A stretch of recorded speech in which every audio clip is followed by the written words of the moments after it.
By now you've learned about some of the misconceptions that keep us from seeing what we need to see.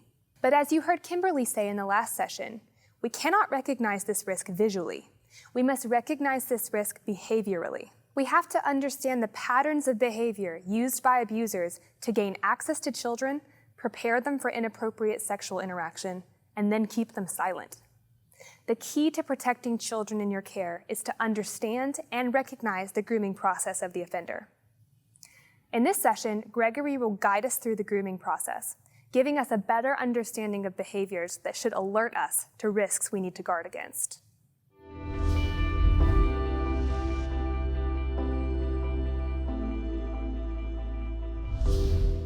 So what are the behaviors we need to identify? It's the grooming process of the preferential offender. Understanding the grooming process is the key to recognizing what we need to see.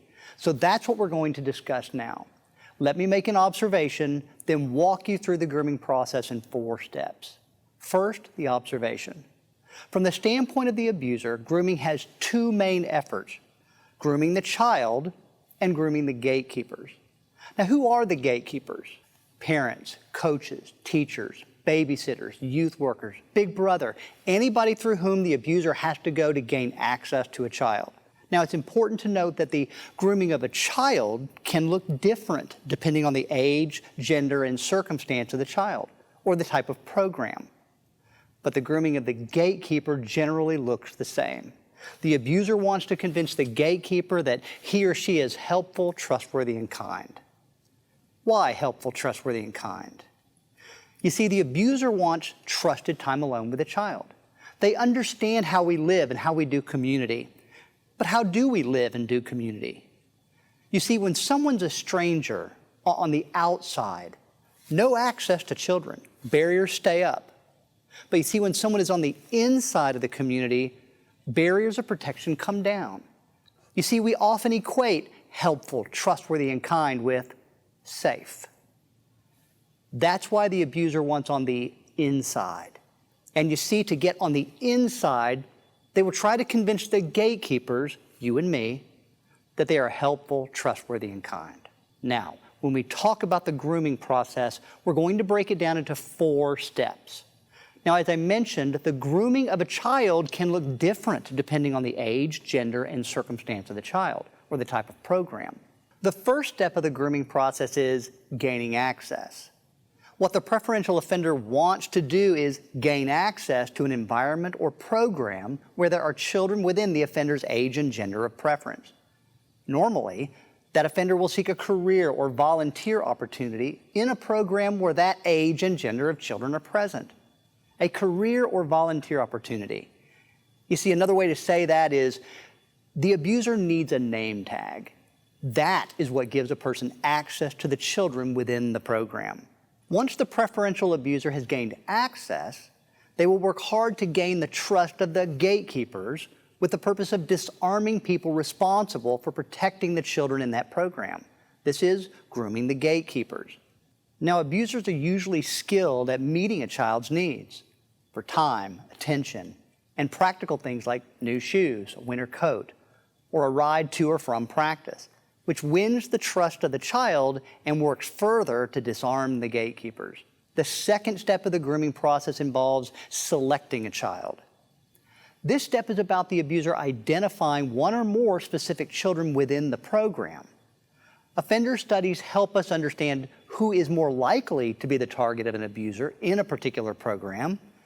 This is commonly a child who is disconnected, on the fringe, or has unmet needs in some way. It's the child who's on the edge of the herd, so to speak. Identifying this child is not difficult. Just watch them gather or play. You'll often recognize that child that just doesn't connect or doesn't fit in. Now, why is this disconnected child high risk? The abuser intends to isolate a child for inappropriate sexual interaction. And you see, the child who's disconnected or on the edge of the herd is easier to carve away from the group into isolation, where the abuser intends to introduce nudity and sexual touch. An abuser is skilled at approaching a program, selecting the child, winning that child's trust, and then isolating the child. He or she wants to weave in rule breaking and introduce inappropriate touch and talk, with the end game being inappropriate sexual behavior. Another high-risk child is the one who's looking for someone to follow or trust, or a young person who is looking for attention, affection, or affirmation. Sometimes it's a child from a broken family or a single-parent home, where caretakers are often maxed out with responsibilities. Abusers know this and seek to take advantage of this. It can also be a child who is already interested in alcohol or drugs, where an abuser can use that to pull them into forbidden behaviors. This weaves in secrecy into the relationship while also lowering inhibitions through impairment. A child who's already interested in pornography or sex presents another target for the abuser. Studies tell us that the average age of first exposure to pornography today for a boy is 8 years of age. Although pornography pulls in more girls than it ever did before, it's still a male-dominated struggle. So the abuser targeting a middle school or teen male will often use pornography as a part of the grooming process. Now, in each of these instances, the abuser is looking for a way to introduce rule breaking into the child's world, especially if the rule breaking can involve impairment, alcohol or drugs, or nudity, pornography, or the exchange of racy images.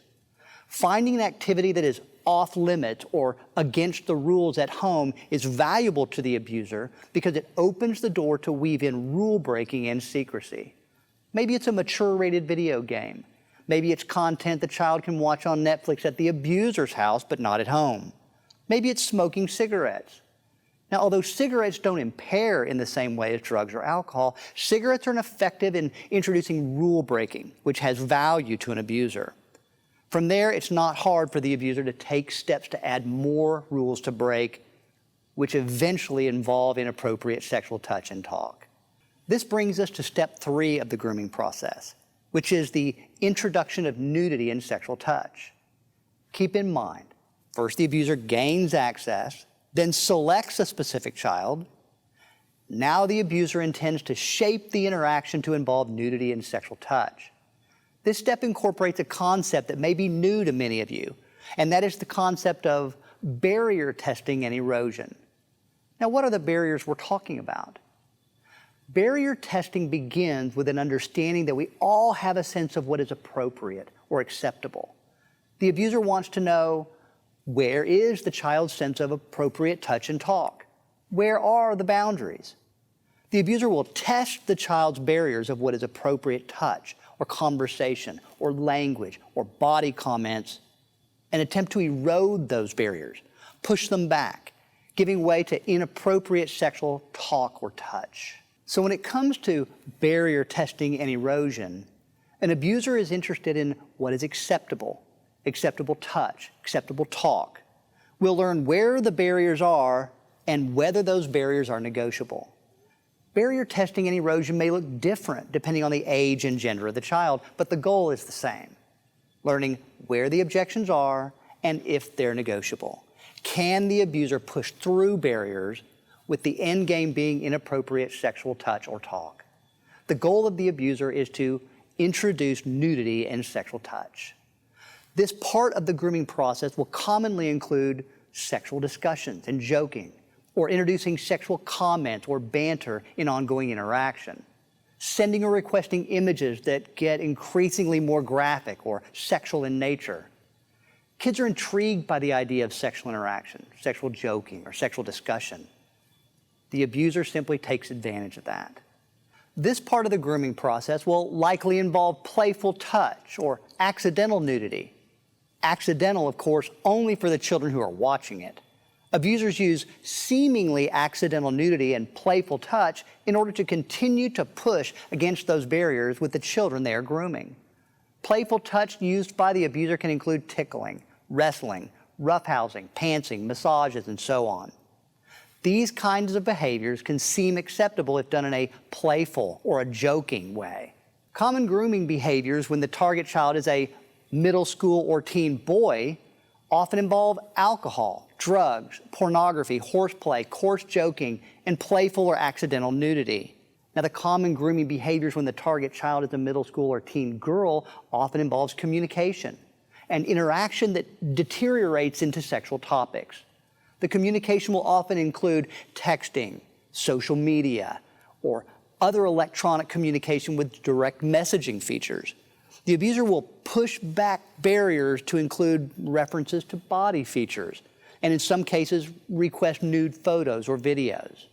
The communication will often begin in ways that seem harmless or program-related. The abuser then pushes into the barriers by communication that continues to deteriorate through comments and topics, baiting the girl into participation, with the abuser's end game being inappropriate sexual interaction. When a child is very small, the grooming process will not involve alcohol, pornography, social media, or texting.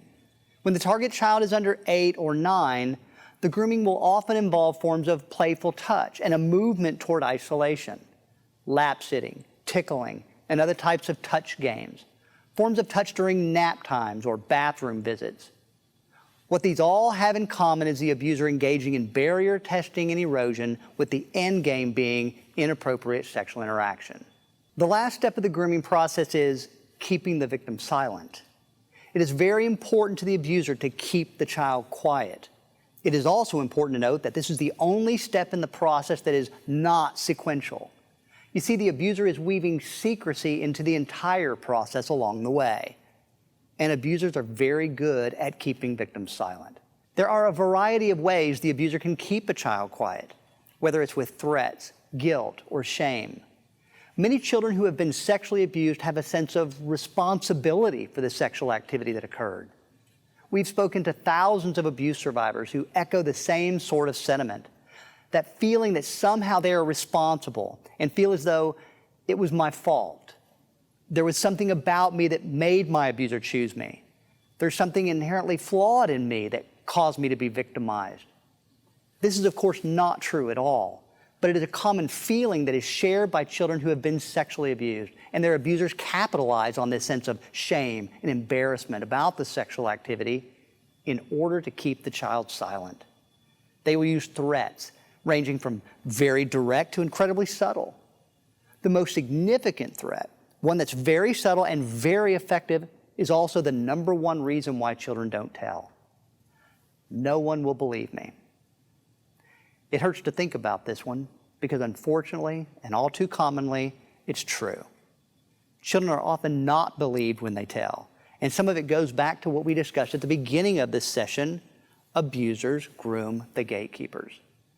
The people who are on the periphery of the circumstance or program tend to believe that the abuser is helpful, trustworthy, and kind, a person who would never sexually abuse a child. But here's the truth. The CDC tells us that 98% of all outcries made by children are factual, even if the child recants. So what's the takeaway here? Be prepared to believe the child.